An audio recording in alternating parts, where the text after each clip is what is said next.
We got it. We're on.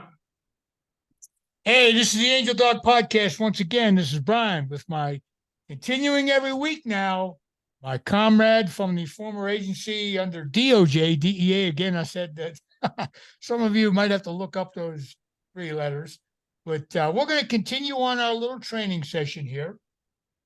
And well, it's actually going to turn out to be a pretty heavy training session. And now we're going to look like professional instructors tonight because we're going to talk about FUSION GPS in our big live theory and CrowdStrike. So John has prepared quite a amount of homework for me to do. And bone up, I only knew it from a 10,000-foot view, and John has got it going on, man. No question about it. And you need to do some of your own homework, audience, and pull down the facts if you want. Make sure they're all correct. I've double, triple checked everything I could possibly do on a lot of different sources just to make sure we're on the right track, and we are.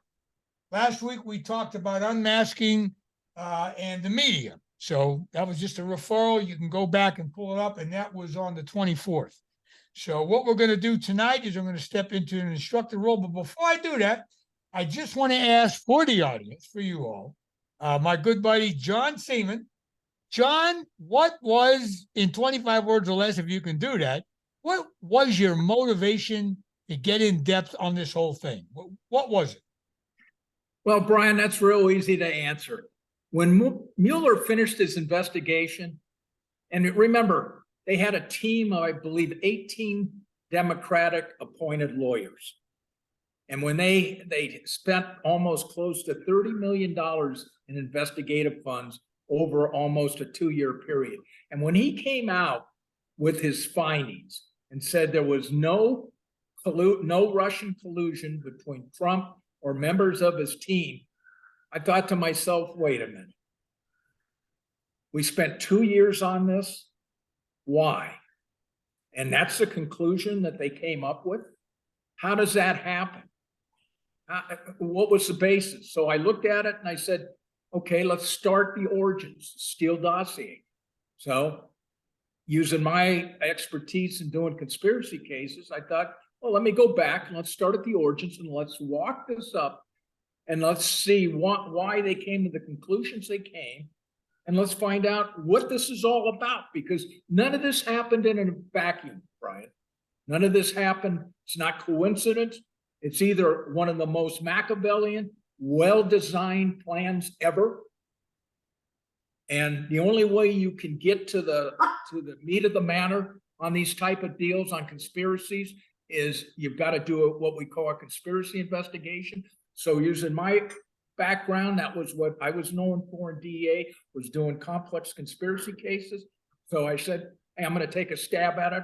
I'll take all the information, get my hands on it, try to do fact from fiction through the disinformation, all the crap that was thrown through the public to get to the gist of the matter, and then let's put it out and get to the truth. Because it's really about for the public, it's about a search for the truth. And after 7 years of the public being lied to by these people in trusted institutions claiming and violating their oath of office, something's got to break here. And I believe in the truth.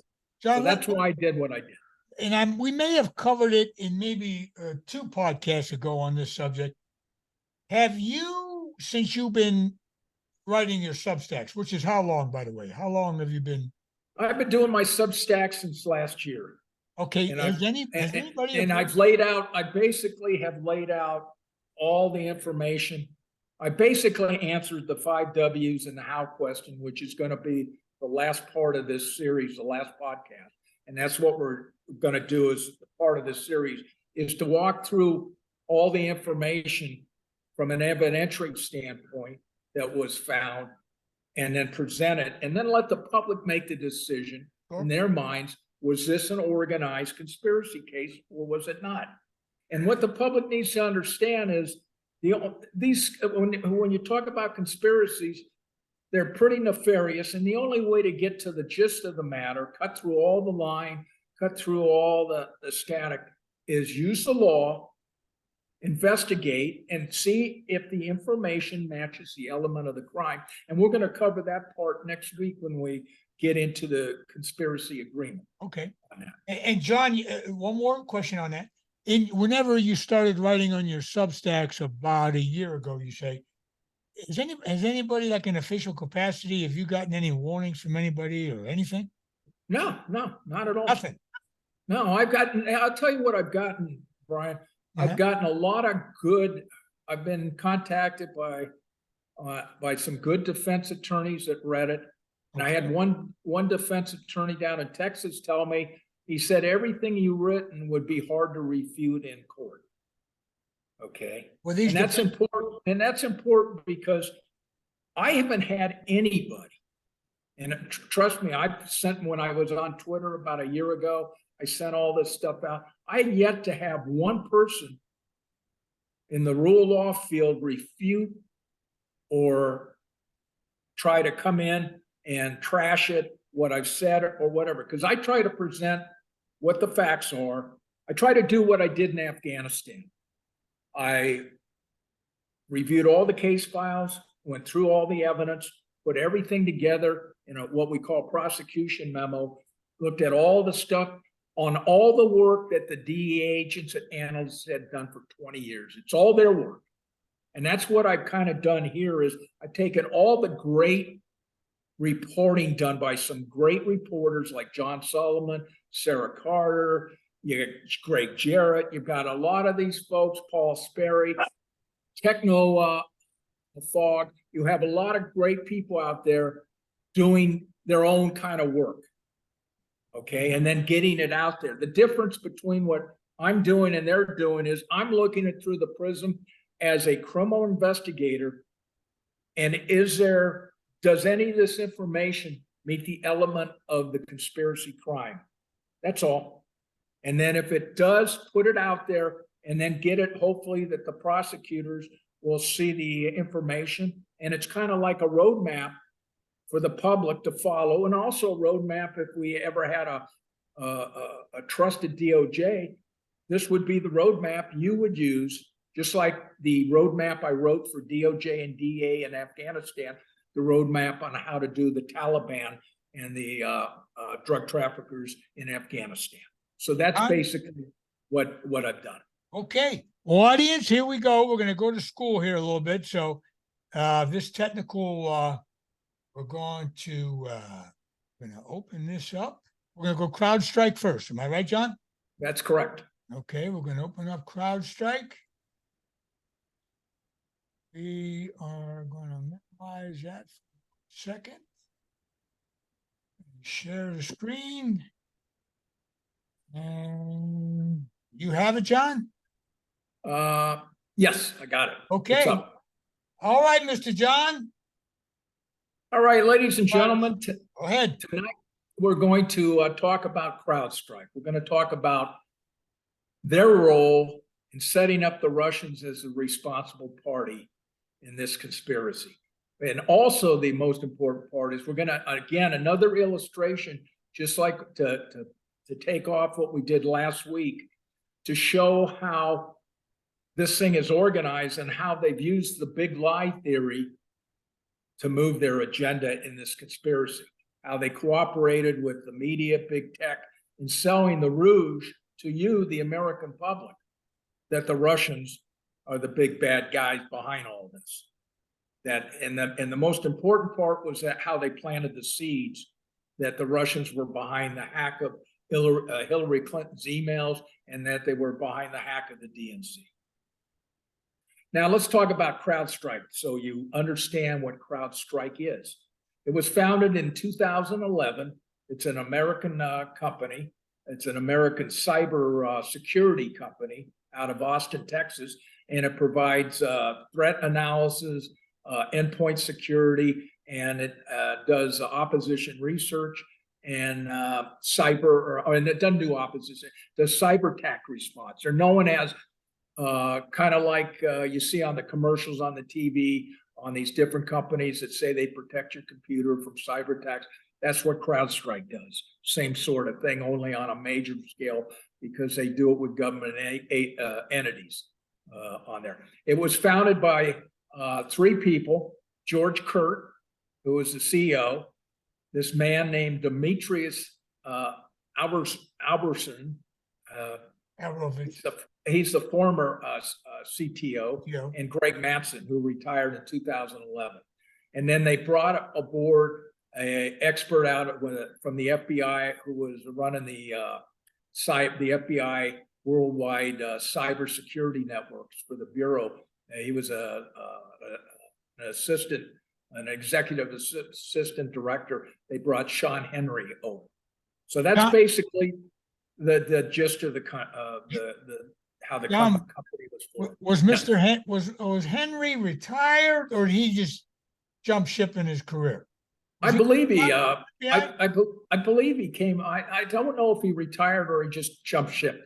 Okay. What you're going to see a lot of this, what you're seeing is a lot of these FBI agents, especially on the cyber division, or taking jobs in the private industry, and they're doing like 5-7 years with the FBI, and then they're transferring or getting jobs in the private sector, which pays a heck of a lot more money. Oh my God, yeah. I want to put this seed out, because in reading your slides and then doing some homework, so I know where you're at on this stuff, I notice a lot of former prosecutors and a lot of former FBI involved in these kind of outfits. Now, I'm not drawing a conclusion. I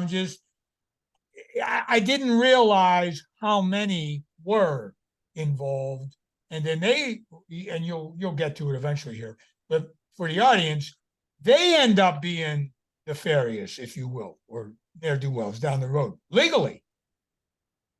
Well, I think if anybody watched Mark Levin's show last night, he covered a lot of the associations from prior federal prosecutors at DOJ that are now in the private sector and have been involved in all this kind of stuff that's going on.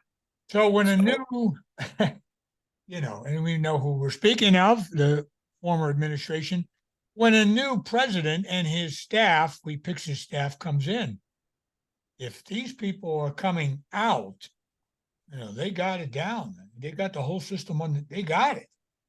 And then remember, I think we covered that in the first part. Our first podcast was how Obama and AG Holder reorganized the National Security Division, bringing in all the ACLU attorneys and basically using the FBI, and started vetting FBI agents and people with high-class security so they could bring in people that thought like them, which kind of lays the groundwork, as the public will see as we go on in this series and finish up in the next 7 weeks, that they'll see all the associations interchange between who knows who, this person's tied into this person, what's the commonality between them? They're either a member of the DNC, they're either a supporter of this ideology, or they came out of this agent. So it's kind of like you've got the same folks with the same ideology coming together.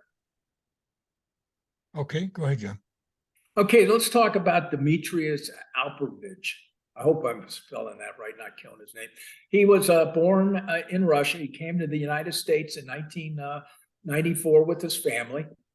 He's graduated in computer science in 2001, and he got a master's degree in 2003. And this is important to remember, audience. He graduated from Georgia Institute of Technology, which is called Georgia Tech. He's an American today he's an American think tank founder, investor, podcaster, a former computer security industry expert. He's a chairman on the Silverado Policy Accelerator, a geopolitics think tank in Washington, D.C. And he was the co-founder again and former chief of technology of CrowdStrike. In 2011, he was made a government employee by President Obama for top secret and specialized compartmentalized information clearances. And in 2015, Google invested $100 million into CrowdStrike.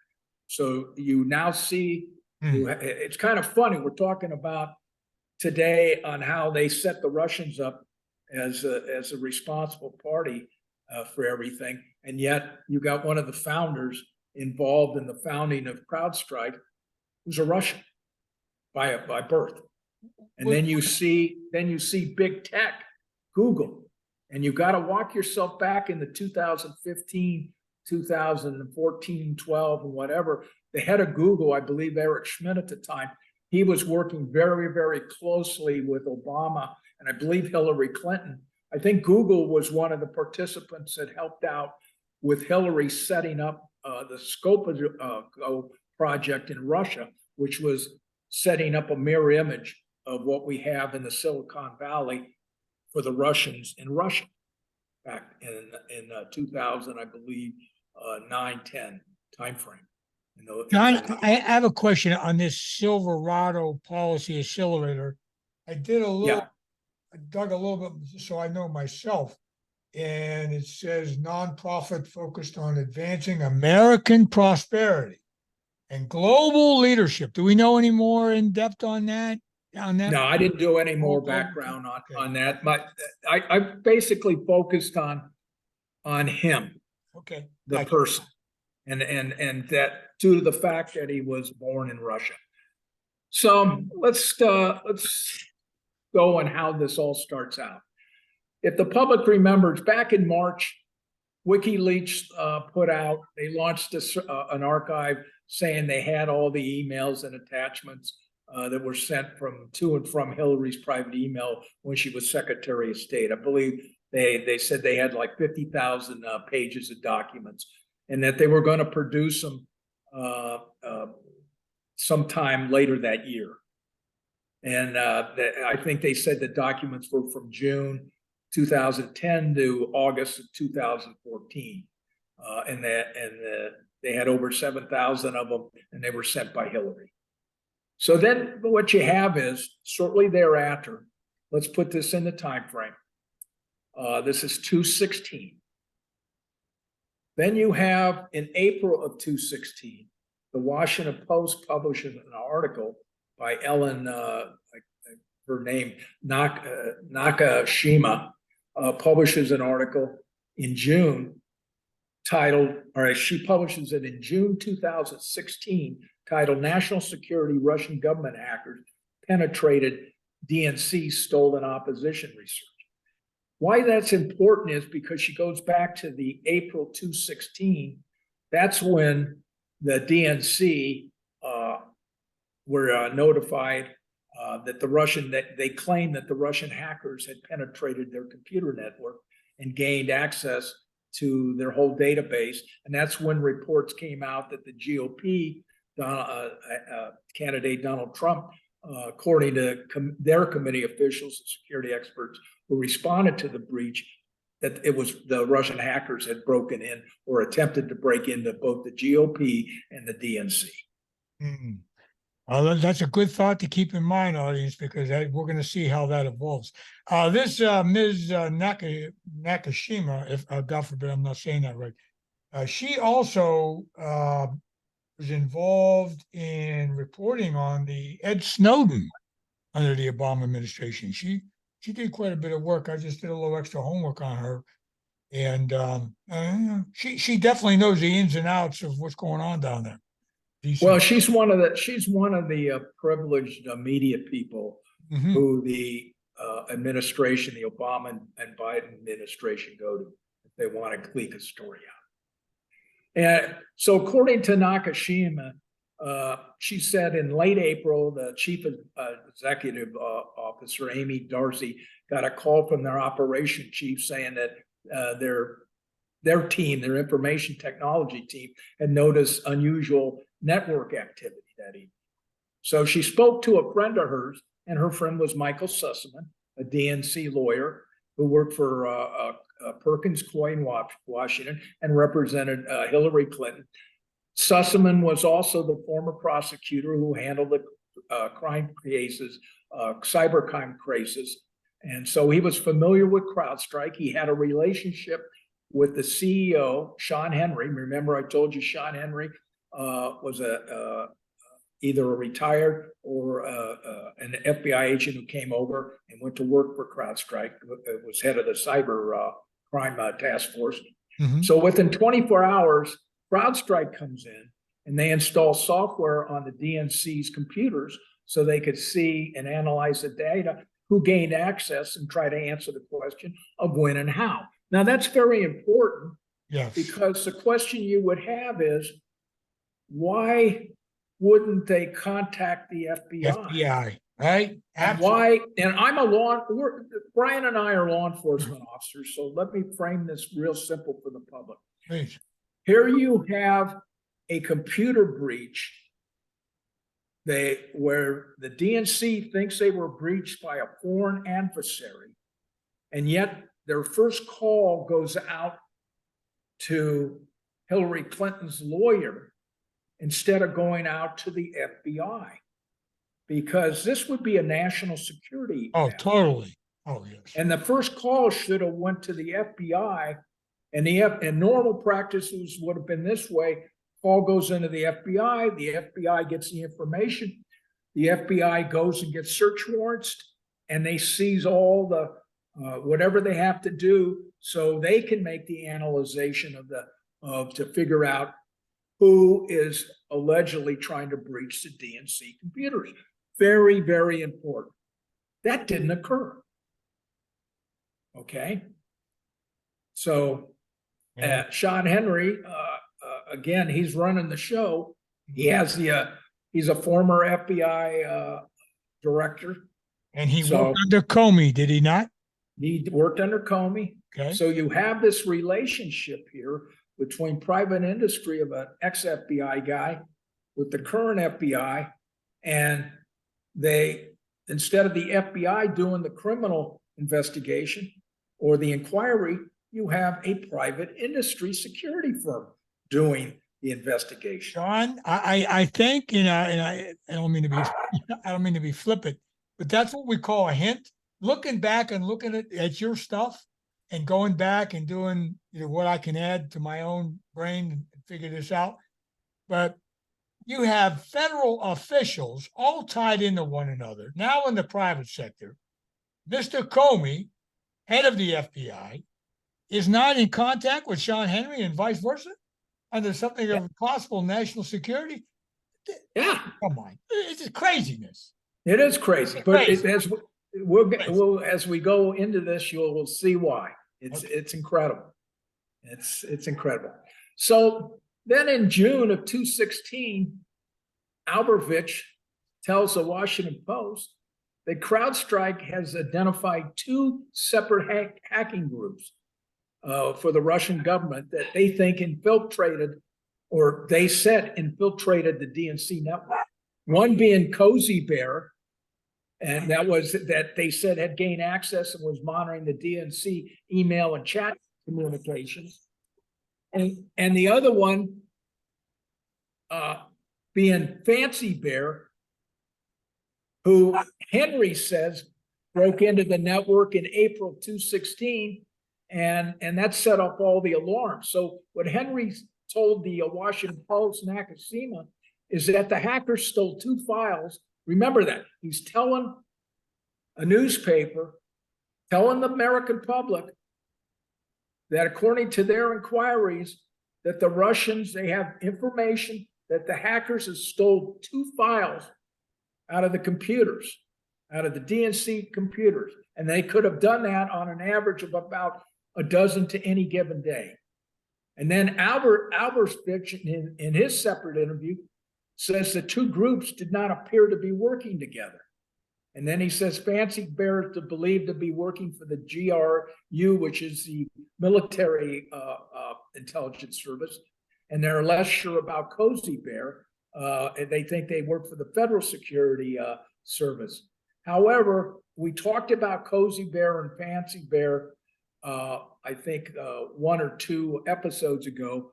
They showed up where in 2014, I believe, or 2015, the Dutch newspapers reported that Dutch intelligence had broken into Cozy Bear and Fancy Bear's networks and they gave the information to the National Security Agency, and the National Security Agency was able to penetrate both of them. And the National Security Agency said they were basically the Russian intelligence services, fronts for the Russian intelligence service, the IRS. So that's where that shows up at. And I believe they reported that in real time, the NSA watched these outfits break into the State Department and other email networks of the U.S. government back in 2014 and 2015 on there.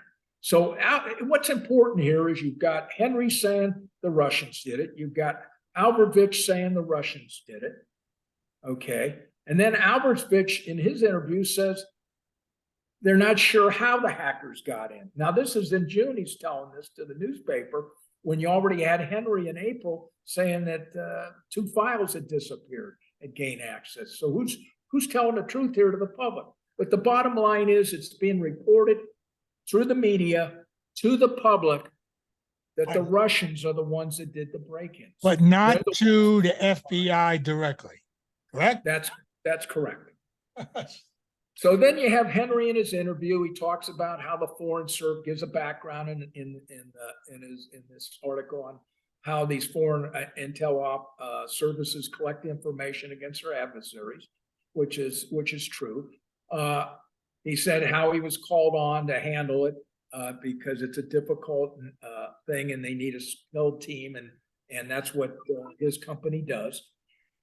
Then you had in the article, which I found interesting, you had this Robert Deese, who's a former senior counselor to the CIA director and a former general counsel at the National Security Agency, tell the Post the purpose of such intelligence gathering is to understand the proclivities. Basically, he says Trump's foreign investments, for example, would be relevant for understanding how they would do deals with countries where he had those investments should he be elected.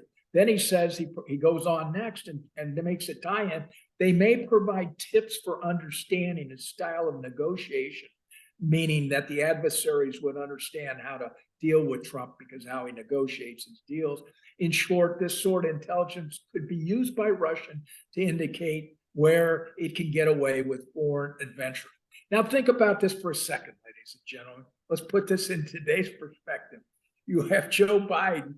They can't put 2 words of a sentence together and on most things. And here you've got a successful businessman that was just elected to the presidency that built $1 billion empire.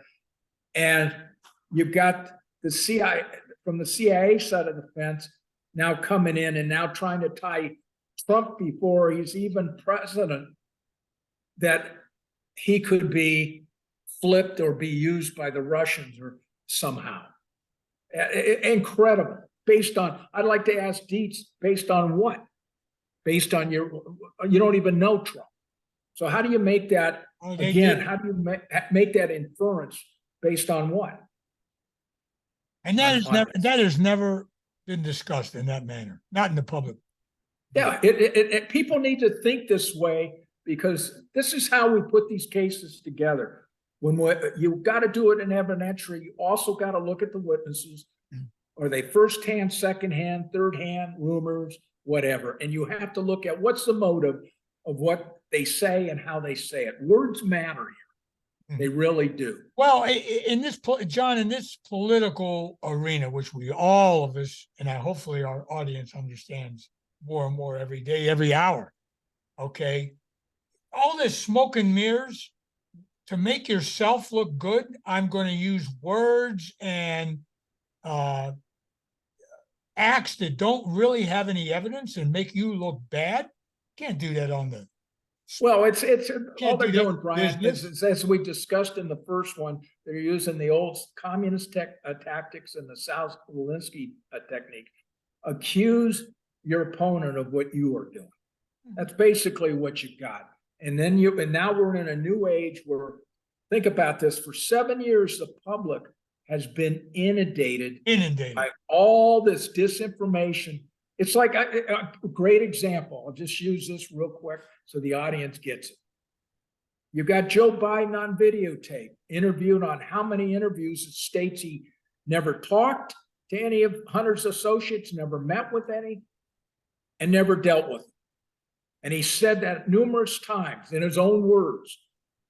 Now you've got the changing dynamics where you have two credible firsthand witnesses, okay, Bobulinski and this David Archer, who worked with Hunter, that have laid out that the president of the United States not only was involved in this influence scheme, but has given information that he lied to the country. Archer testified, I guess today, wait for the transcript, but 20 times when Joe Biden was the vice president of the United States, Hunter would be sitting there and they would do these conference calls, and they did 20 of them with Hunter's associates in different foreign countries, and he let them know his father's right here, and he put his dad to say a few words. Basically, a vice president, there's only one reason he would even be involved in there, not to discuss the weather. He was there letting the business associations know what Hunter told them, that they can produce. His dad's involved.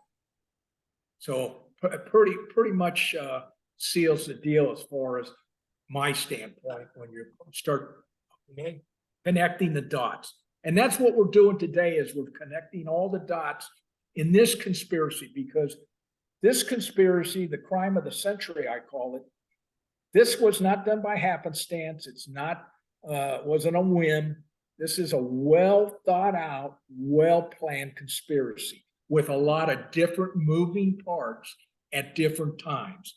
It's a very well coordinated conspiracy, and that's what we're doing here. So let's get it back on to. I moved past Debbie the Wasserman, from Florida. Did you want to say anything about her? No, that's fine. It speaks for itself. It's on the slide. Let's talk about how Hillary plants the seeds tying Trump to the Russians. Okay. Well, CrowdStrike was on the DNC payroll. Okay. And they were the first ones to point the finger at Russia, that the Russians were the ones behind the hacks and were behind the breaches. Okay. Now, here's the best part that the public, it just amazes me as a law enforcement agent, that both the FBI and Homeland Security were denied access by the DNC to have access to the servers. Begs the question from my standpoint, why? You have a criminal matter here, a breach by allegedly a suspected foreign government. That's a criminal national security matter. You don't need permission from the DNC to go and take those computers and do what you have to do from an investigative standpoint. Well, that should have been the first question that should have been asked by the people at DOJ, the FBI, and the rule of law field, is why didn't you do your job? Well, John, let me ask on that, and myself to you and for the audience. So what, you're right. Why would you, if you have this knowledge, why would you not go to see a federal judge and apply for get an affidavit for a warrant? No? Exactly. Not enough? Yeah. Oh. So by the FBI not doing anything and accepting the rules that the DNC put down, that CrowdStrike will do the inquiry and do the investigation of their computer system and then give the information to the Bureau, is insanity from a standpoint. I've never seen anything like this. It would be one thing if the FBI didn't have the technical skills to do the investigation or the breaches on the computers. They didn't have the technology or whatever, and CrowdStrike did. And I could see them contracting that out, but that would be done under the supervision of an FBI agent or an FBI for chain of custody matters and everything else. And yet in this instance, allegedly the biggest breach in US history, on a presidential candidate and a president or one of the two-party systems, and it's farmed out to a private entity. That's the question for the public. And that's the question for your elected officials to answer. The private entity is just running under their own steam. Nobody's supervising. Yeah. They're not contracted to anybody. They can control whatever they want to control. There you go. Yeah. They don't answer to the FBI. They don't answer to anybody. They get paid by who pays them, which was the DNC and the Clintons, or Hillary Clinton. What's so funny here is you've got Hillary never, nor any of her surrogates ever challenged the authenticity of when WikiLeaks did the release of the stuff, I believe later that summer. They never challenged it at all. Why? Because it's true. What they got was authentic information on it. How they got it is a different matter, is where we're coming to here. They claim that it was done, breached, and they took it, exfiltrated it out of the computer system. And we're going to show today that never occurred. It came from the inside. Somebody had to download it and to physically give it to them on a thumb drive. That's correct. Physical transfer. And that's what the end of this is going to show. So then you had Hillary Clinton and the DNC again repeating the same mantra. Now she's the one putting this out there. Trump, the big lie. Trump is tied into the Russians. Because remember, Trump made a comment. If people, I think back in April 2016, well, if the Russians have our information, they ought to publish it. And so now you see where they use the big lie theory. Trump's tied into Putin. He's part of this. He's got a dog in the fight on this thing. So now you start seeing how this starts coming together for the public. The big lie, how they sold it. And this was done through this. This was the first step of their nice devious plan. So let's go to July 16th. WikiLeaks releases all the publications. It gets out there. This is during the U.S. presidential thing, the emails and everything. And it covered the period from 2/15 to 2/16. That happened on July 22nd. July is a critical month for the whole conspiracy, because in this month, 2 days or 3 days later, you have the New York Times publish an article by Amy Chodar titled "Democrats Allege DNC Hack is Part of the Russian Effort to Elect Donald Trump." So now you have, again, the media coming in with the big lie saying the Russians want to get Donald Trump elected. This is very important to remember, folks. Put this in your timeline in July, because next week, when we get in, or 2 weeks from now, when we get into the other overt acts and we get to the intelligence community activity report, we'll tie that back together on why that's important from that standpoint. She told Nancy Pelosi, Pelosi's the one that went out to reporters, "I know the Russians are involved in the hack." She said she learned her involvement through intelligence briefings and by other means. Well, wait a minute. The only one saying that it was the Russians was CrowdStrike. There's no information from any intel agencies making claims that the Russians had broken in. There's no evidentiary proof that the Russians hacked into these things. So now you have, again, playing the lie game. And then you had Robbie Mook. He tried to do attention because Nancy Wasserman Schultz, who was the chairwoman, they got rid of her, and kind of she took the hit for the Podesta's emails being filtered out of the system. That's how the system, they got the information out of the DNC. It was through a filtering system where you get an email from an outside, you make the mistake of not checking it, you hit the email, and the system then infects your computer and it takes your stuff on what you've got. And that's how that DNC information got out to the public. It wasn't due to the fact that whoever hacked it, and nobody knows who did the filthing on the deal. But WikiLeaks did get the information. So according to Mook said there's larger forces at work. He added it was the Russians who perpetrated the leak. I want you to remember that now. You got Hillary saying it's the Russians. You've got Nancy Pelosi saying it's the Russians. You've got her campaign manager saying it's the Russians. All for what? The purpose to get Donald Trump elected president. And this is in July before the election. And then you've got saying that it was breached by the Russian intelligence. They put out the information that they target the White House and the State Department.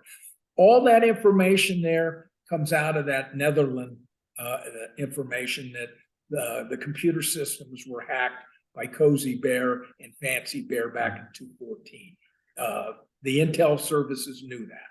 But remember this, the NSA, according to that news report, had broken into the systems, and they were watching the Russians in real time what they were doing. So they knew exactly what they were doing. So if they were watching the Russians, they would have known that the Russians were the ones behind everything and would have been able to back it up from that point on. And none of that ever came out from any intel agencies from that standpoint. And then you've got Clinton again using the information in the newspapers, trying to pick a fight, again laying out that Trump's tied into Putin, and trying to paint Trump that he's just like Putin. He loves dictators. He's got that kind of personality. So again, now you're trying to make it emotional to your public that Trump's a bad guy, Putin's a bad guy. Let's tie the two bad guys together and let's paint them with the same broad brush.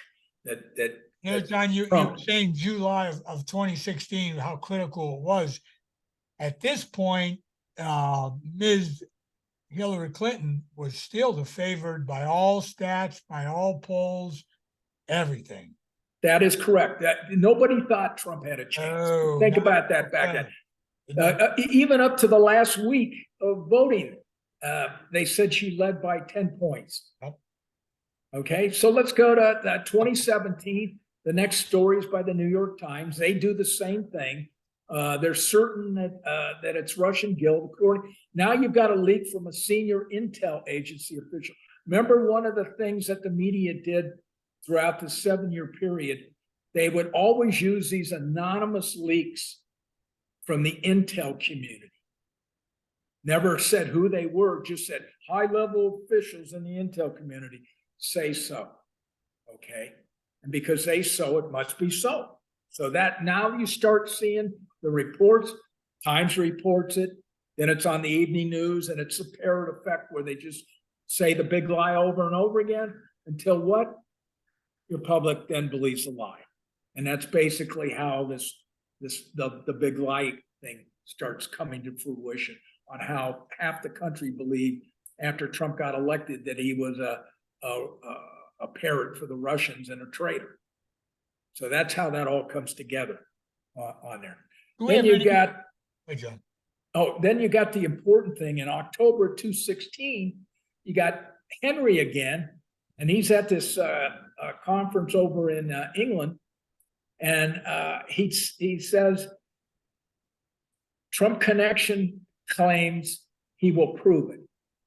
Well, wait a minute. Wasn't he the gentleman that said way back in April to the newspapers exactly. that CrowdStrike had shown that 2 files had been exfiltrated out of the DNC system, if I remember correctly? So now you have him kind of going back on his information and now saying, well, we're going to prove that the Russians were behind it. And former exec assist to who? FBI Director Mueller. Exactly right. Public, pay attention. Wow. All right, here's Mr. Comey. All right, now we get into Mr. Comey, our favorite man. Okay, a couple He months. testified before Congress 3 times, separate times in 2017, January, March, and June. And what's so funny here is, again, Congress is asking these questions. Okay, they asked him in the January thing on why didn't you go and do the computers? And he said, well, we were denied access. So we didn't go any further. He said he struck an agreement. To answer your question, Brian, and to the public, Comey said he struck an agreement with the DNC, and he didn't name the company. Nowhere in his testimony does he mention the word CrowdStrike. He says a highly respected private company would get access and share the information with his investigators. John, I'm throwing this out, audience, because it just dawned on me. Do we know, John, if CrowdStrike, now we may have to explain this, but ladies and gents, in the investigative world, you have sources of information, you have confidential informants. Okay, there's a lot of other names for them, but companies themselves can be a source of information. So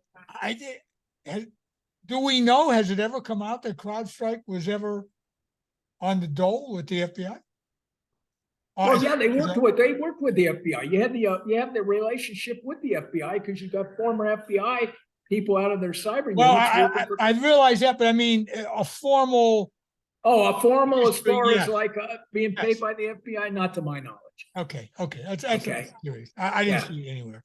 Yeah, not. And it wouldn't come out anymore. Yeah. So then in March, he testifies again, and he gets grilled a little bit harder, and he refers to the private company doing the work on the DNC servers. They were pros. Okay. And then the best testimony of Comey, he returns to the Intelligence Committee, and he tells the senators that the FBI had gotten evidence from a high-class entity. Okay, and that's where Senator Byrd, one of the leading members of that committee, he asked him, requested, and he quotes about letting Flynn go as far as when Trump made that comment to Comey. And this is when Comey said General Flynn had an unreported contact with Russians, which is a crime. And if press accounts are right, there might be discrepancies between fact and his FBI testimony. And so he basically says Flynn's at the time is in serious legal jeopardy. Okay. In addition, do you sense that the president was trying to obstruct justice or just see a way for Flynn to save his job, given the fact that he's already been fired? And he replied, and Comey replied at the time, Flynn was in legal jeopardy. This is all going to come out, ladies and gentlemen, 2 weeks from now when we cover the framing of General Flynn. So I'm not going to go into the Flynn matter today. We'll get that on a separate broadcast because it deserves its own separate. It's one of the overt criminal or overt acts of how they actually frame General Flynn for a non-crime. Okay, so an article was published in May of 2020. Mr. Henry had testified before Congress at Adam Schiff's committee months before, and they withheld they wouldn't release the transcripts. Well, now you will know and find out why they wouldn't release the transcripts of Mr. Henry. Because Mr. Henry, when he had to be placed under oath and was asked the questions, okay, did they have concrete evidence that the data from the DNC was exfiltrated, that it was taken outside a foreign entity and come in and taken it? His response was no. They said they could see they could see the exfiltration, but what he said conclusively, it appears it was set up to be exfiltrated, but we don't see any evidence that says that it left. There it says in a nutshell. So he didn't lie before Congress. He didn't say that the Russians did it. because he couldn't prove who did it, if anybody, as the information never left the DNC computers. The only information, again, is that I said left the computers was the phishing email that infected Podesta's computer. And I think that's probably one of the reasons why they didn't contact the FBI, because that would have been the first thing the FBI would have seen, that if there was any things that disappeared out of the DNC, it was due to the fact that that email had infected Podesta's system, and that's what disappeared out of the system. And instead of finding out immediately, they went the other route. So now you can see when you say you've got a cover up, that's why you have all these questions. As us being criminal investigators, we would want answers to. We'd want to have answers. Why didn't the FBI, a government agency, why didn't you secure it? Why didn't you investigate it? Why didn't you identify the breach? Instead, they allowed a private entity to do for almost what?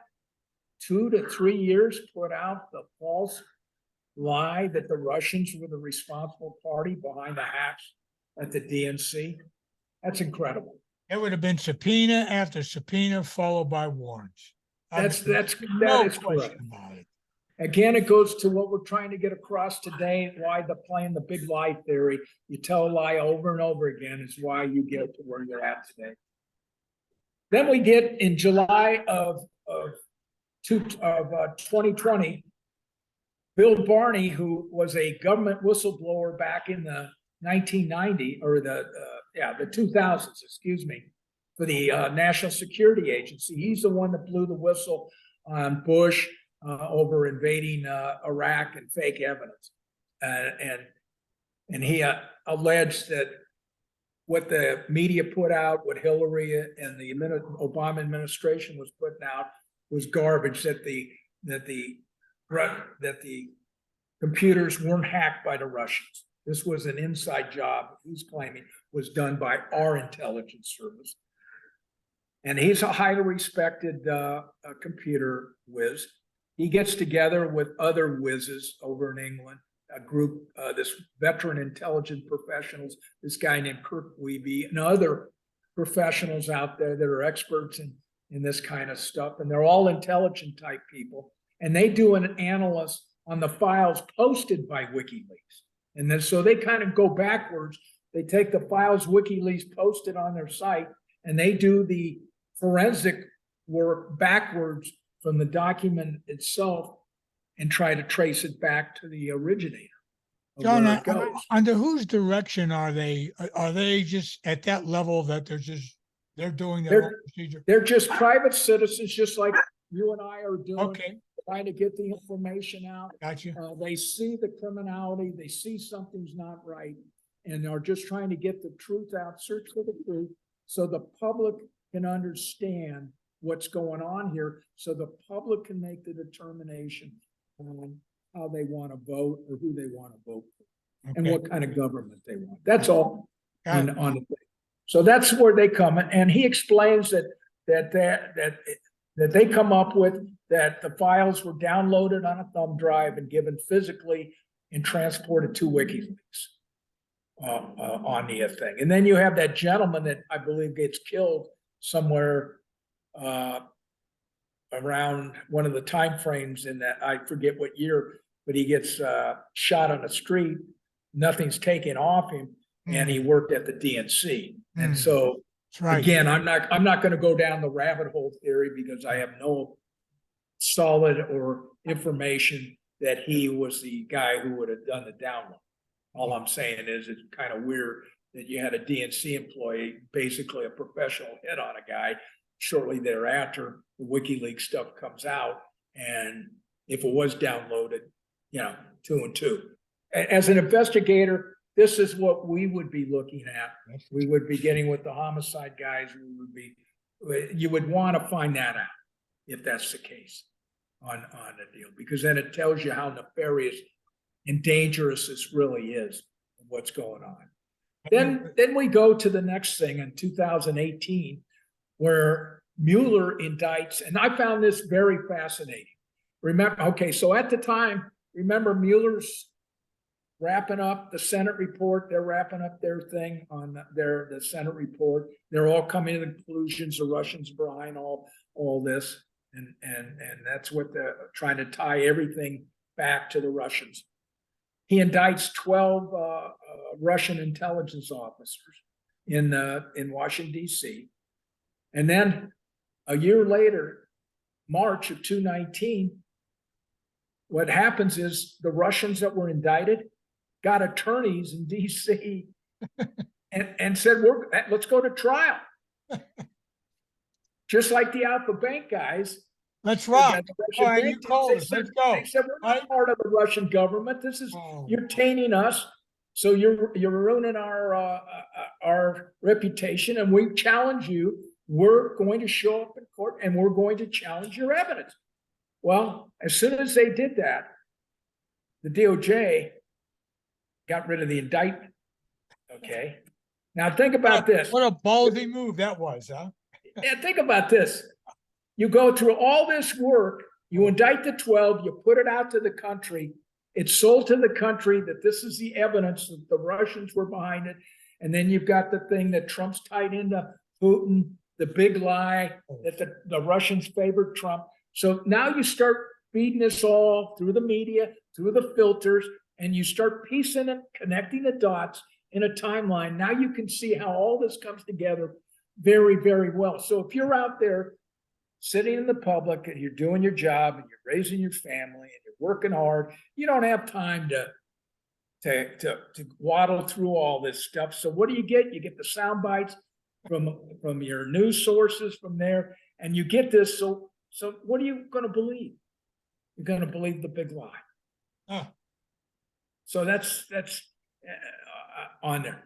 So to wrap this up, then you had an article in 220 by this guy Michael Thu in Real Clear Investigations, and he writes it, the monstrous lie behind CrowdStrike, and he pretty well nails the lie on the Mueller investigation, that everything was predicated on the hack of the DNC by the Russians. That was one of the predications for Mueller, besides the Steele dossier, and then hostile actors. And he explains it, how WikiLeaks, or how Podesta's emails, that information got to WikiLeaks on the email part out of the DNC, was through he explains the spear phishing scam on how they did it, and that it was a ruse to keep the damage away from the DNC, from Podesta and them, and that they could be done in by some hackers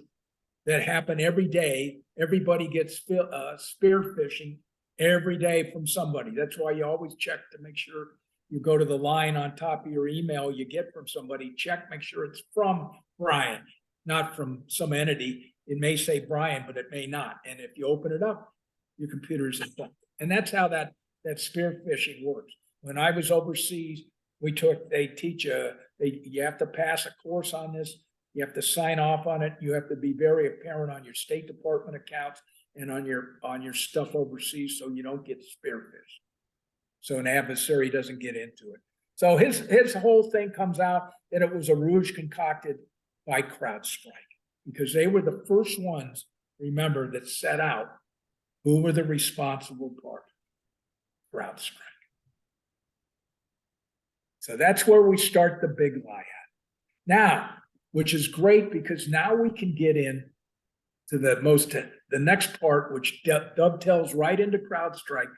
Following the big lie theory, we're going to get into Fusion GPS's role in the crime of the century, on how opposition research idea was weaponized and used to destroy a duly elected president, and how it became part of the Hillary, DNC, Obama, Biden conspiratorial plan to interfere in the 2016 election.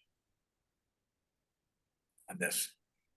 Oh, and the last part on Thu I see on the deal is CrowdStrike's Robert. This is really important. See what the executive from CrowdStrike said in his 60-minute interview. Robert Johnson, the executive, stated the FBI got what it needed and what it wanted. Think about that for a second. What's needed and wanted. John, They got what they needed, that the Russians were behind it. on your last slide, right there, the last line, it was all a ruse concocted by CrowdStrike. That's correct. So, boy, that puts it right on the corporate contract with, whether it be Hillary and her ilk and the DNC, all of them, puts it right back on friggin' CrowdStrike. Really Well, does. you know what's nice about this, Brian? It's in their own words, out of their own executives, their own interviews. This isn't coming out of my words. I'm not saying it. This is coming out of their interviews to media people, stating, like I said, Henry stated in April, hey, we found 2 files that left the DNC. We know the Russians were behind it. That not coming out of my mouth. All I'm doing is laying out the information that they say. The key part that the public needs to know is when Henry testified under oath, okay, he testified that they couldn't prove that any files were exfiltrated, taken out of the DNC. So basically, everything they told the public from that point early on, that the Russians were behind it, Cozy Bear and everybody else, was not true. And that's really an incredible, it really is something. It's incredible. I mean, it's just mind-boggling. And that's why you would do a conspiracy investigation, because Absolutely. you would, as us being criminal investigators, you'd want to take this information and you would want to, like I said, you'd want to say, how does a Steele dossier, an unverified manufactured document, become the gist that of the tip of the spear to take down a U.S. president or to interfere in a presidency and have a problem in the country? So that's kind of where we're at. So let's talk about Fusion GPS. Now, this is really interesting. I find it interesting because this is basically where the concept of guilt from association, of tying the Russians in, all comes together at. Okay, let's go a little background on Fusion GPS. It's a commercial retail strategic intelligence research house in Washington, D.C. It conducts open source investigations. It does advices for businesses, law firms, investors, and they also focus on opposition research for political purposes. It was founded in 2011 by Glenn Simpson and Peter Fritz. Both were Wall Street employees. I believe Simpson was a major reporter, and I believe Fitch was a senior editor. Yes. In 2015, Fusion GPS, in September of 2015, they were hired by the Washington Free Beacon, a newspaper outlet or a media outlet, to do opposition research on Trump and other Republican candidates.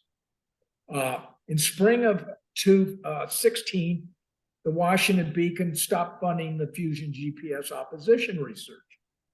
In April of 2016, Fusion GPS hires Perkin Coie, the law firm of Hillary Clinton, to do opposition research on Donald Trump. Now, let's talk about let's talk about Glenn Simpson and some of his history. He was the founder, and he started this theory back in the late 2000s, how to damage your political opponents by using opposition research, by tying them to Russian oligarchs, Russian government officials, giving the appearance to the public that they were colluding with the Russians. Okay. This is documented. April 2007, I believe him and his wife, Mary Jacoby, they co-wrote a Wall Street Journal editorial in April of 2007, how lobbyists helped ex-Soviets woo Washington. What's important about that article is he identifies Paul Manafort as a key player introducing Russians in the Beltway during that time frame to prominent Republicans, including the Republican candidate back in 1996, Robert Dole, and to other Republicans, and basically putting out that they were all Kremlin affiliated oligarchs and were friends of Vladimir Putin.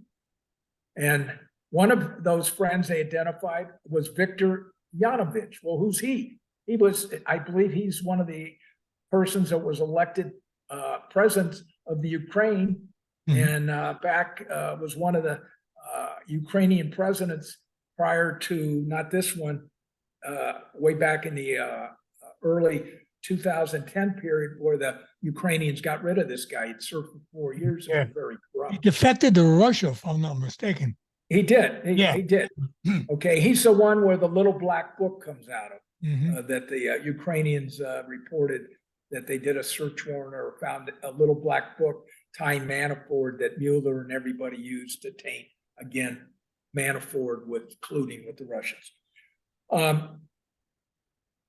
Little history on Simpson and him. When John McCain ran for president in 2008, Manafort and Rick Davis were both of them were some of his top consultants running for the presidency. And they reported that in the article in 2008 that Davis, Manafort lobbied for, and they were escorting this Ukrainian Russian around Washington while McCain was running. And little background on Simpson's wife, Jacoby, she was a file clerk back in 1966 for Hillary Clinton's Rose law firm that was the subject of the Whitewater investigation. Now let's go for the first attempt, what I call the first attempt, guilt by association, Russia thing. I believe 2008 was the first time that Simpson was going to try the guilt by association, and he was going to try it on John McCain. And I based that on a letter back in 2019 from Senator Chuck Grassley to FBI Director Wray. Why didn't the FBI give candidate Trump defensive briefings on people associated with the Trump campaign that they had intelligence on that may have ties to Russian officials? So that precipitated information that the FBI back in 2008 approached John McCain, and they gave him defensive briefings, which caused McCain to get rid of both Manafort and Davis off his presidential campaign. And that was done by, according to John Weaver, I guess he was part of McCain's advisors on U.S. intelligence. He cautioned him that McCain to distance himself from Manafort because Manafort was doing lobbying work for this Russian oligarch called Oleg Deripaska. Why is he important?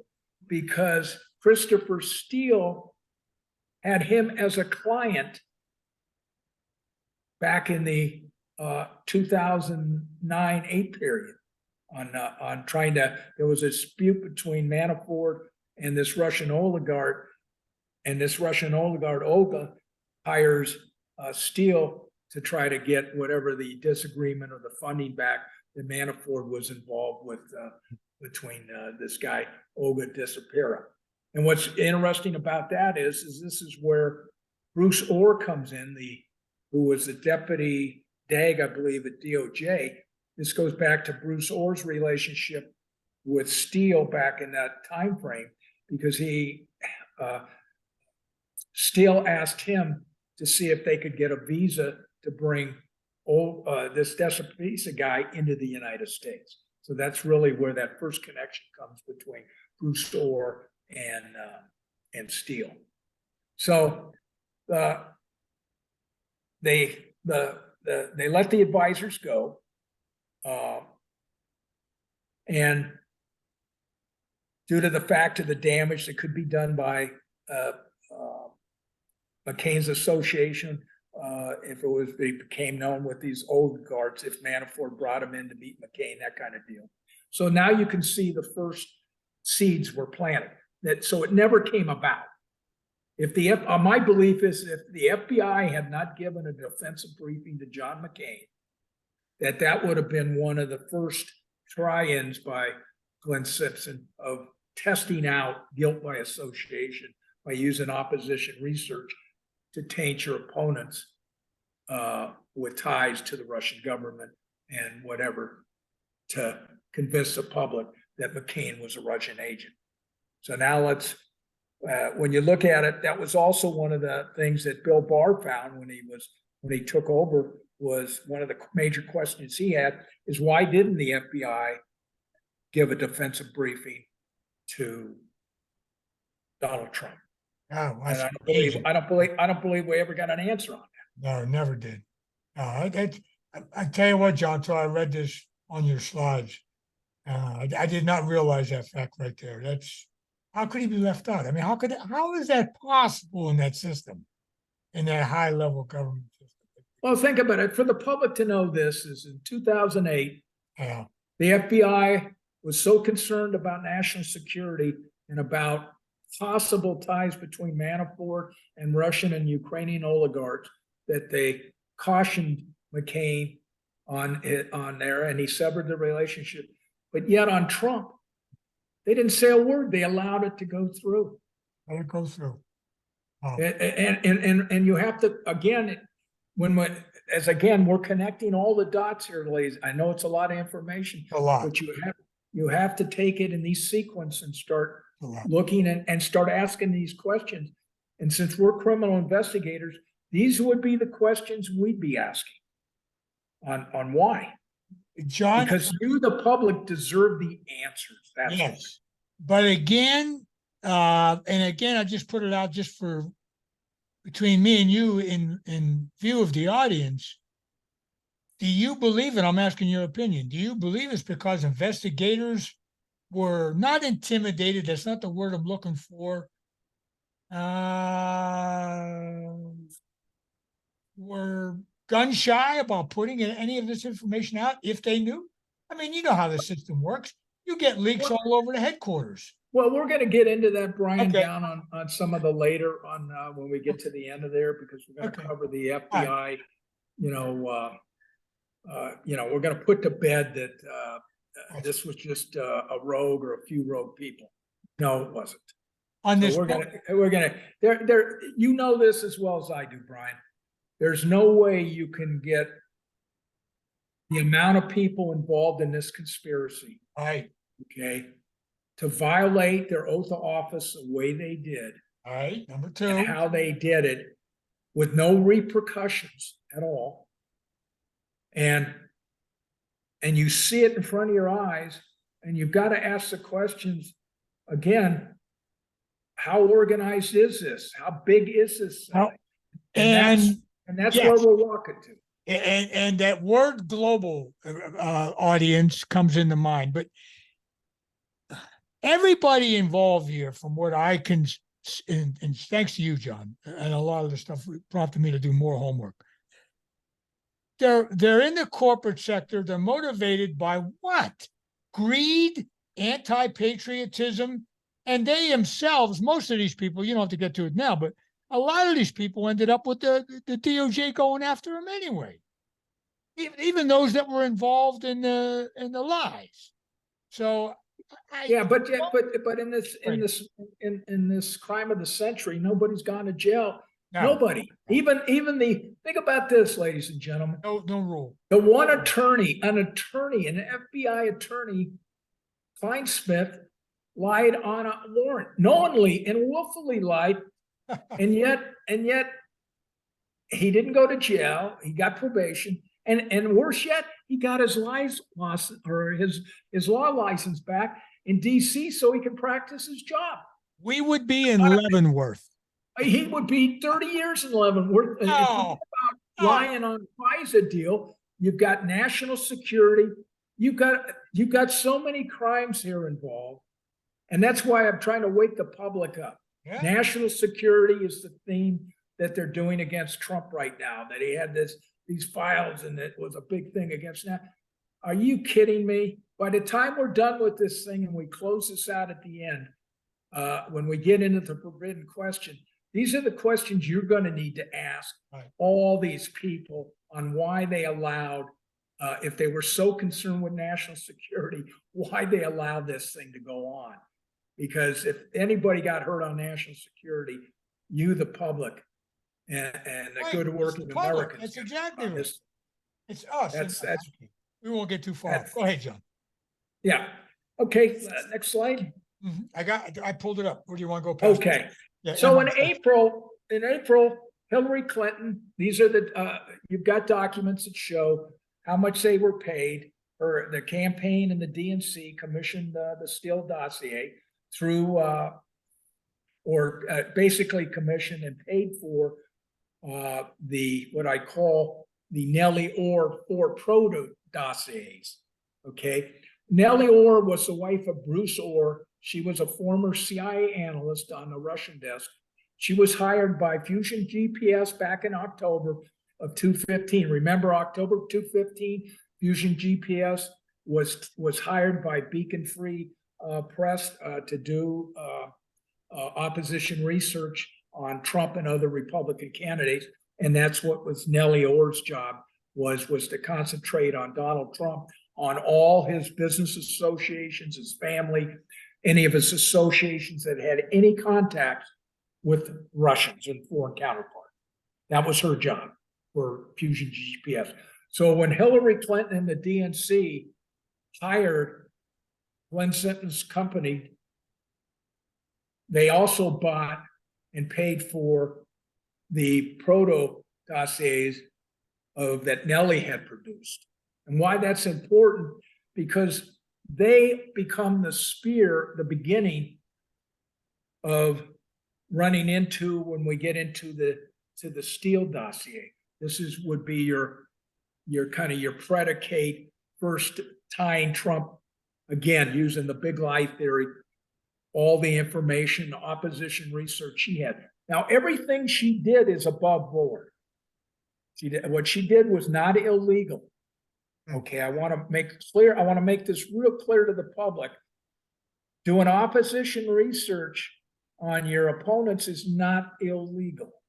Okay, but it is illegal when you manufacture a crime, and that's where we're going to walk you into next week's presentation, the Alpha Bank situation. But we're going to get to that as we go down here. We're going to walk right into the Alpha Bank.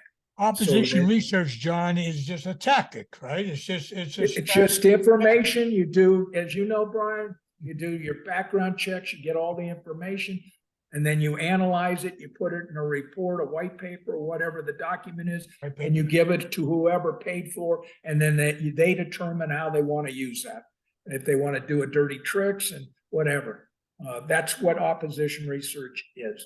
And that's important because that's what she did. She got that Hillary Clinton bought the prototypes. So what's important about that is, let's go into April, May, June of 2016.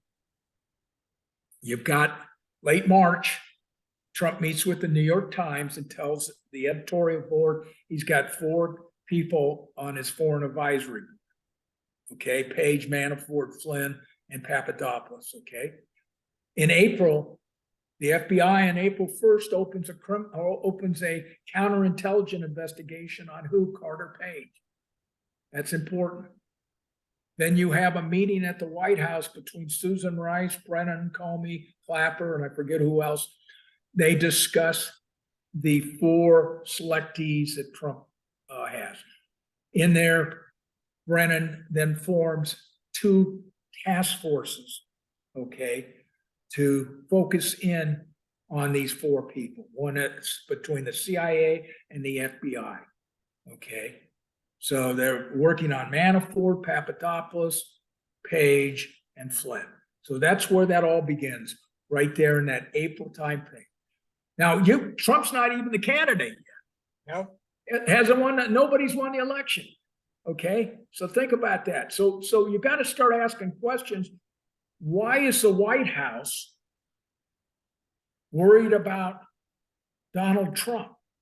Why are we even having meetings? And why is the FBI opening cases a case on Carter Page. Carter Page at the time, we later find out, was an asset for the CIA and was also an asset for the FBI. In fact, he testified in an espionage case in 2015 on a Russian who got convicted of spying.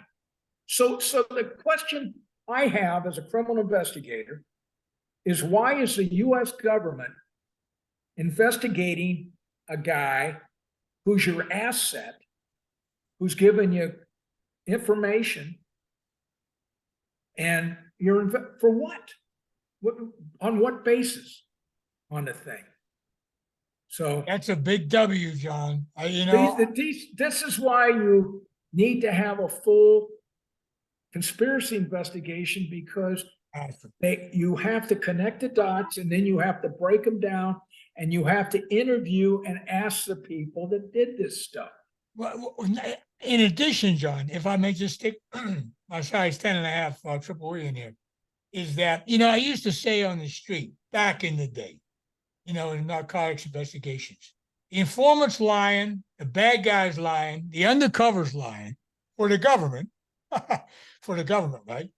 Here, you're at a nosebleed level of corporate and presidential candidates and White House staff and heads of federal agencies, all of them lying, all of them, or misinformation. Can I use that word? Or well, you make a valid point, and I guess to drive this home, this gives you the prerequisite, or sets up the historical of how the government melds with big tech and media to put out the big lie. This is a great example how they did it. Beautiful, and so you could, and as we say, that's why we're doing these segments individually, because if we were to do them all encompassing, you'd get lost in the weeds. This way we can explain to the public and walk yourself backwards, forward, where we're going, and explain it so you understand how they did the big lie. Beautiful job, John, because look, audience, I'm speaking from and I say a grunt level investigator back in the day, right? I mean, making buku cases like John and doing this, that, and the other thing. But the bottom line is that this level is stratosphere. But it does come from the big lie. Everybody's lying. Everybody's corrupt. Everybody's lying. Now you tie in today, big tech. Oh my. Oh, it all comes together, Brian. You see the commonalities of the same people, the same incestuous relationship. It all matches. Can we go back to that slide? Oh yeah, go ahead. I'm sorry. Yeah, the reason I want to go back there, because here's the important part on the 4 prototypes. This sets the stage between April, May, and June, and anybody in the public can do this. You can do this on your own, and you can Google news reports, okay, on Trump-Russian collusion from April, May, and June, and you'll see all these different entities from all the same suspects that the Democrats use to get their reporting out on this stuff. So all 4 prototypes got reported out on tying how the Trumps were corrupted or had these guilt by association. So this is your first part of that dirty trick part of it, is on the first one, Trump's relationship with Russian organized crime. That's where they tie him and his daughter, Ivanka Trump, that she traveled with convicted felon Felix Sater of the Bay Rock Group to explore business deals. So right there, you've got the tie. Trump's tied into Russian organized crime. Okay, right there. Then you go to the next one, Paul Manafort, business dealings in the Ukraine. You go to the third prototype, Trump's connections with Azerbaijan, Trump in Georgia, Trump in Serbia, and Trump and Russia. And then you can go to the next slide. Okay. And you've got his not that one, the next one. Back it up. There it is. Yeah. Then you've got so you've got these prototypes that are out there now reporting all this information, okay, by the media, and Trump hasn't even gotten the nomination yet for the Republican Party, but yet you can see the effort here that's going on on this whole thing. And then I'll throw one little tidbit in this April timeframe. What happens in it? What's the other important part that happens in April? You have the entrapment operations, which we're going to discuss in another part of the series, where Joseph Massoud, who's a Western intel analyst, hooks up with Papadopoulos and then feeds him the big lie that the Russians have all Hillary's emails and willing to give them to him to give to Trump. Okay. So when you start looking at everything in months, timeline and everything else, you have to look at how selectively these media reports came out in a certain matter, the information of who put it out, the association between those people, who's funneling the information, and then you can start seeing how the dots connect and how it all starts coming together. Because as I said, this didn't happen by happenstance. This isn't some rogue person or a group of people that decide, I hate Donald Trump. This was a very well organized plan done at the highest levels of government. Because when you look at all the connections, the intel community, law enforcement community, people in the government, because that's where all the information, it starts, where the leaks come. John, I'm going to ask your opinion for myself and the audience. If it's a master plan, and a lot of this at this time, Trump really was not in the running yet. You know? No. Yeah. So, in your opinion, and an audience, and I'm asking opinion, what is it? A global? Is it a state, meaning China, communist? I think no. My opinion is that Trump was an outlier. Okay. Yeah, of course. Who was a self-made billionaire, wasn't going to be influenced by money because he had already made his money. If he was corrupt, why would he run? Why would any person with that kind of money run for president? I mean, well, today we all look at that, right? And say, yeah, I mean, he doesn't need the people that have run for president under him, I would kind of reverse this. And I'd say, when you look at Bill, Hillary Clinton, the Obamas, and Biden, they didn't come from money. But yet, when they left office, they all have money. And like I've said before, who goes into government that comes out with no money, or that went in with no money and comes out with a ton of money? John, what does that tell you? Well, in my hunky, that's Western Pennsylvania, for those of you who don't understand what that means. Okay. Eastern Ohio. The Clintons and the Bidens, good point. I mean, I want to say, I'm just thinking off the top of my head, audience. Evil and power. But for what? I mean, to what end? That's what I'm trying to get. To what end? To destroy this beautiful country? You know, they have their. Well, I'm they just do throwing it have off the tie. I don't want to. Yeah, the public can make that determination, but you can answer your own questions by today on now that they're in full power. I mean, it's the first time in my lifetime where I've ever seen a government tell you, basically, the people in charge are telling you, we're in charge. There's nothing you can do about it. Right. We control the DOJ. We control the law, and we will tell you who's guilty and who's not guilty.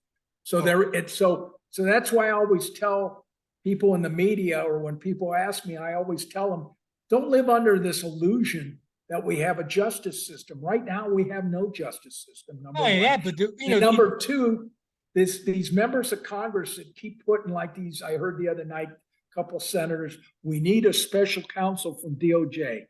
If I hear that again, I want to throw up, because hey, John, who's going to do the investigation? You're talking about the wolves in the hen house. Right. They're going to do the investigation of what? Of what? And you, me, the audience, where's the other F word? Where's freedom? You think we have freedom today? Oh, come on. Craziness. All right. Well, go on, John. You're doing a hell of a job. All right, let's move off this slide. Okay, I got you. Let's go into the important parts to here to show Fusion GPS's role in the conspiracy. Technofog, who is a lawyer, I believe. This guy has done a superb job. If you haven't read his Substacks, just to let you know, his Substacks he charges for to get into to read his stuff. My Substacks are free to the public. I don't charge anything. Do you know Technofog? I don't know him personally, but I am a subscriber of his because he's done such a great job from a lawyer's perspective, pointing out what the prosecutor should have done but didn't do. And his articles have been dead on. He's done one of the best jobs of breaking down the Fusion GPS and the Durham files of what they mean. If you can, John, for the audience and myself, can you give any background on Technofog? Do you know professionally? I just know he's a lawyer professionally. Okay. That's all I know. And if you go to his site, if you read his articles are they're worth reading because everything he puts it in from a legal, just like I'm giving you the perspective from a federal agent through the prism of how you do a case and what's the relevancy of the information. He's coming through from a lawyer's perspective. Basically, we meet in the middle on our Substacks. Okay, John, go ahead. Okay. So we're basically a search for the truth, only he's doing the lawyer, I'm doing the agent part. Got it. From there. That's the difference between our two Substacks. But he does a hell of a job. The reason I reference him on this because he did one of the best analytical jobs on Durham's indictments of Sussman and DeVecchio on what it really means and broke it down so the public can understand. What happened is on the Sussman motion, the lawyers for Hillary filed motions with the court that it was attorney-client privilege stuff. So Durham in his motions to respond, these were in his motions and he won his motion that this wasn't attorney-client privilege stuff on the information. And what Durham did was he obtained hundreds of emails from Fusion GPS employees that shared all the rare, unverified, and uncorroborated information, including their own draft research and work product and reporters, and that were all under sealed. I don't know how he got a copy of them, but I think I referenced there in the blue on the line. That's his website. If you click that or go to it, you'll bring up that Substack of what we're going to cover now. This is what's interesting on these lines. Now, in May of 14, you've got a reporter from Slate, Frankfurt Ford, who's working with Fusion GPS, and they're talking about what? Page, one of Trump's advisors, and Alpha Bank. Well, why would they be talking about Alpha Bank? Why would Fusion GPS be talking about Alpha Bank in May of 2016? You got to ask that question. Well, because nobody knows anything about Alpha Bank at this point. Okay, so that's one of the questions that I would have if they ever do a conspiracy case. That would be the questions you would be asking, because there'd be no reason to how Alpha Bank even comes up in this thing at that point. Then you've got the email. They're discussing Carter Page in May. Then you've got the email in June. It goes in a timeline of 2016, talking now he's with the Atlanta, and they're talking about Fusion GPS now. This guy Milan, for the public, in the under Trump, I believe they released in the DOJ Inspector General report. They released the 4 areas that were classified in their report, which were 4 footnotes.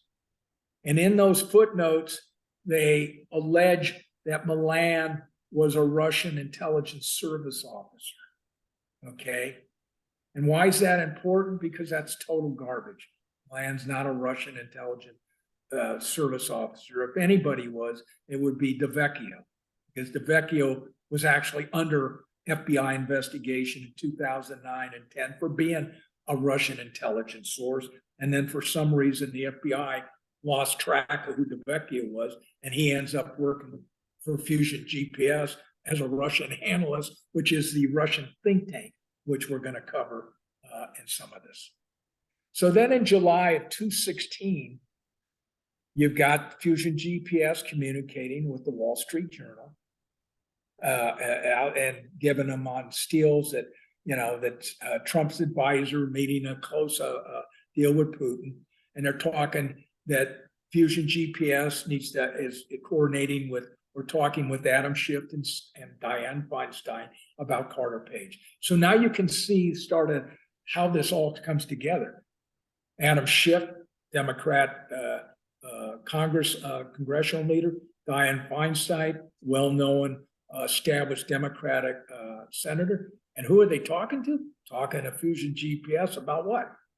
Still information on Carter Page. Incredible. And this is in July. Trump's not even elected isn't. I don't even think they hadn't even done the nomination yet on this. He's not even. He really wasn't even in the running. Yeah, and so then in July they Fusion GPS briefed Schiff and Feinstein according to these emails, and one of their staffers, Daniel Jones, he's important.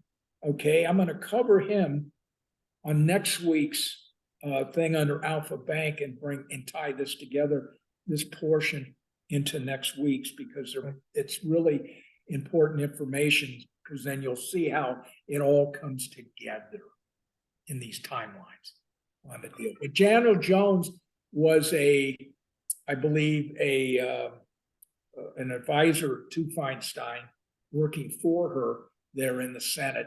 He left, he formed his own company, and in March of 2017, Jones said he was financed by 4 or 10 well-known people, and I believe one of them was George Soros, and they had like $50 million in March of 2017, and they were going to rehire Christopher Steele to do the same work that he did for the Bureau.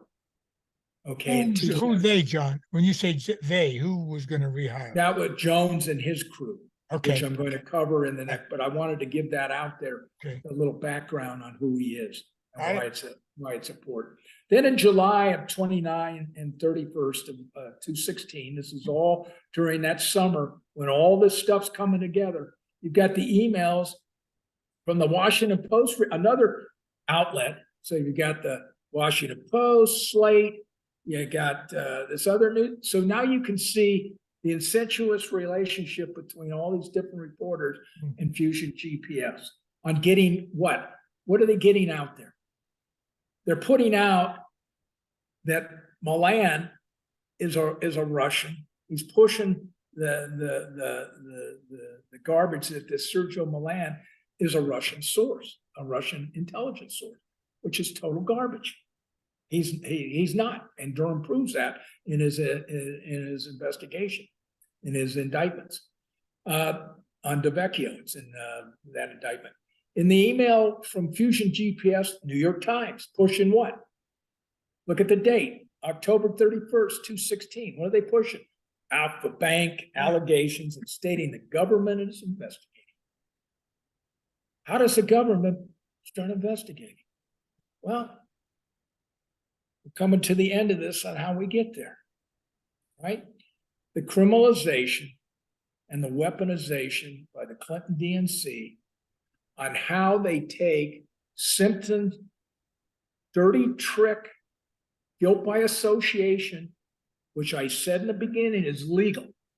Opposition research, that's legal. However, what's illegal and where the first criminal overt act of the conspiracy agreement, okay, between Hillary Clinton, the DNC that the Russians intercepted on an intercept, and the head of British intelligence gave to Brennan in a memo in July of 2016, okay,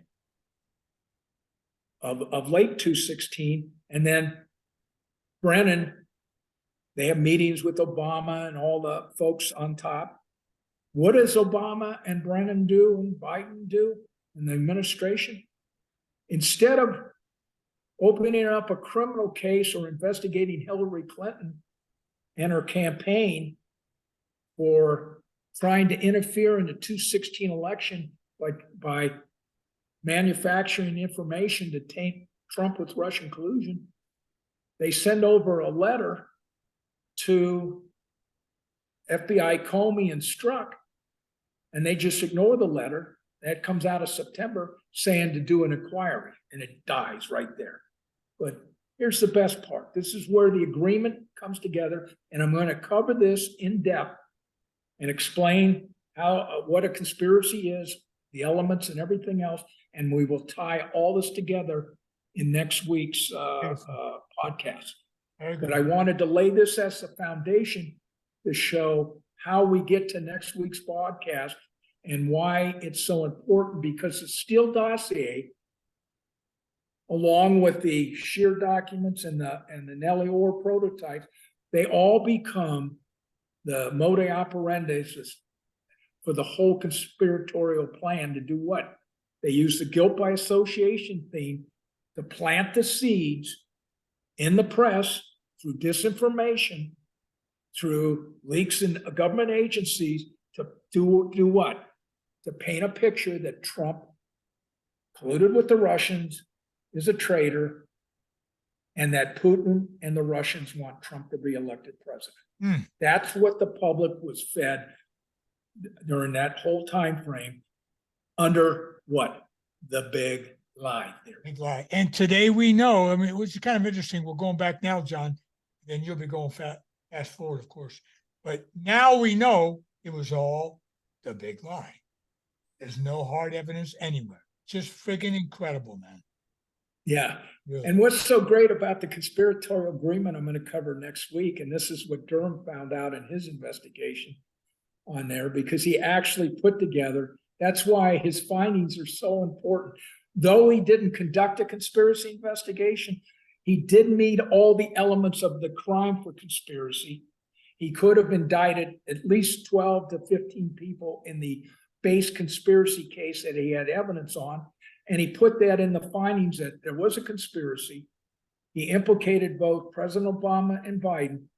And what's interesting about his information we're going to cover next week is they had a meeting in August in the offices of Perky Coy, of Ellis, Sussman, Jaffe, and the agents of the Clinton campaign, which is going to take us in to the manufacturing of a crime, how they manufactured a crime using the Alpha Bank Rouge to taint Trump and accuse him of a criminal act using the Russia guilt by association. That's the difference. This is why the conspiracy becomes criminalized. And then what we're going to do from after next week, we're going to walk through all the individual overt acts of the conspiracy.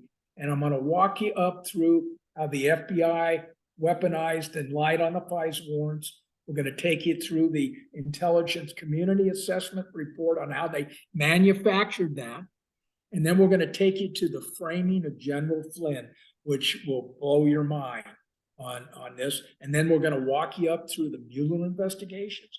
We're going to walk you up to the impeachments there. We're going to walk you up to present day, to the search warrants, to Trump's indictments.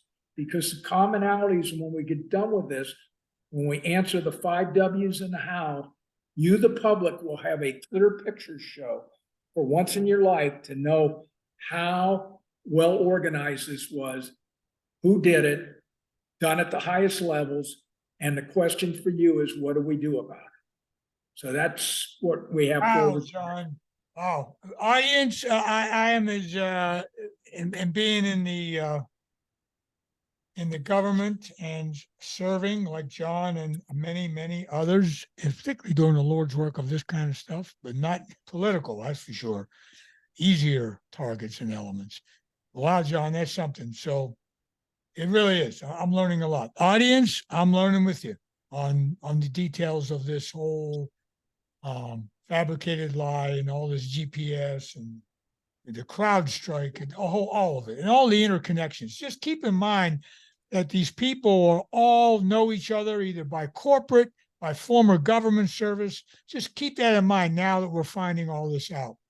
And you got high-level intel agents with the MI6. I mean, these are top-shelf people. These are top-shelf tier one all the way in every one of their arenas, especially the intelligence community. My goodness. Well, John, you want to play wrap on today, and then we'll yeah, I would like to I would like to wrap it up with this. Next week, we're going to cover the conspiratorial agreement. And one of the highlights there is I'm going to cover the fact of a conspiracy. I'll explain what a conspiracy is. I will explain and go through the law. So, and won't be an in-depth course, but you will understand why conspiracy is the only tool in the toolbox that the U.S. government has, or any government has, to deal with these kind of nefarious major conspiracies against the government. It's the only tool we have. It's the biggest tool we have, and it's very important. It seems this is very complicated, but I promise you, the public, when we get to the last segment on 10 and we do the 5 W's and the how, you'll get it all, because it all comes together. It's basically a pretty simplified conspiracy case, because all the elements will match. We'll tell you how, we'll bring it all together and home for you.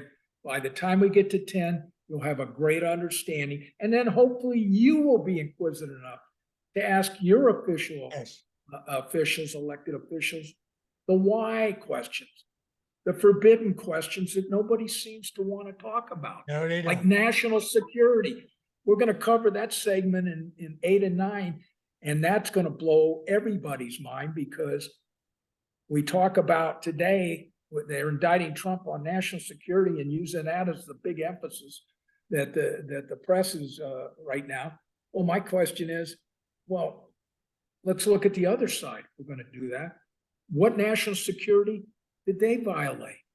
And that's what you're going to learn. And ladies and gents, it's our freedom. They're supposed to be working for us, right? Now I'm speaking. That's correct. John now is, wow. I'm scared to say this these days. Former government agents, right? And now we're out in the real world like everybody else. Pay attention. Talk with your neighbors. Talk with everybody. Talk with your coworkers. Pay attention. Get the word out. And really do your own fact digging. And it's all there. John has just done it for you. But you want to go out and Google any one of this. By the way, I said it last week. With this thing right here, I put a little chat GPT-4 in on some of the stuff that John talked about today. I'll just say some of it came back that it wasn't educated up on it, or it said something to the effect that my inputers, meaning the people that feed the AI, have not put it all in there yet. Maybe it's coming. I don't know. John, is that it? That's it. All right, everybody. You have a great weekend. Go ahead, John. Go ahead. My head hurts. Go ahead. No, thank you, Brian. I appreciate this is a lot of fun, and for the public, please tune in for next week, because next week is really, if you want to understand what the meaning of a conspiracy and understand the nuances, we're going to cover it all and keep it very simple for you. Ladies and gentlemen, you hear the enthusiasm in this man. You know, we're not doing this for profit. Okay, we're not getting paid by anybody to do this. Hopefully nobody's knocking on our door yet, right? But just think about it. This man is doing this day and night for you, and give back to the community, give back to our community. So proud of hell of a job, John. Anyway, peace if you can find it. Love, and you don't need to love everybody. I don't give a crap what they say. There's just some people that don't take to that and have a little bit of strength. It's not a bad way to go. John, take care. You got it, buddy. We'll Bye-bye. see. Bye-bye.